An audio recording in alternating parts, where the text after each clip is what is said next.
Well, it's the last weekend for early voting right here in Georgia, and you can head to the polls through next Friday to cast that ballot early. And voters continue to smash the record. So this is according to the Secretary of State's office. More than 1.3 million Georgians have voted as of last night's totals.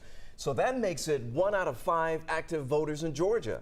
And most people are voting in person. 132,000 absentee ballots have been accepted as well. And don't forget, this is the final weekend for early voting. I know, your last chance for a weekend vote in tonight. Latasha Givens is taking a closer look at the record turnout we've been seeing to see who's driving those sky-high numbers.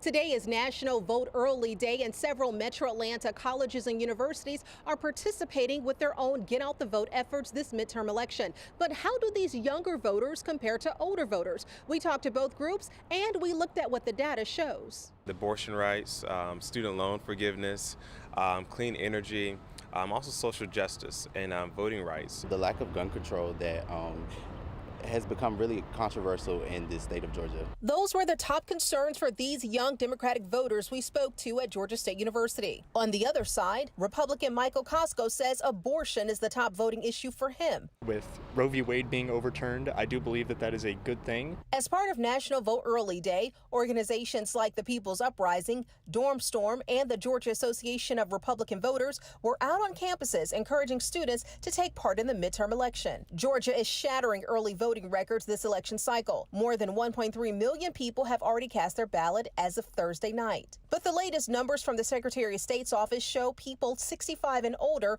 are far outpacing younger voters in turnout so far. The safety of the senior citizens. We caught up with Judith Grant casting her vote at the C.T. Martin Natatorium. She says crime tops her list when it comes to the ballot box. And then we're scared to go to the filling station, we're scared to go to the bank or to the grocery store. Affordable housing and taxes were next on her list. And remember, this is the last weekend to vote for the midterm elections, and today is the very last day to request an absentee ballot. In Atlanta, I'm Latasha Givens, 11 Alive News. And of course, we have more election information for you, including candidate bios and polling times, locations. You can find it all on our 2022 election guide. It's right there on our homepage right now on 11alive.com.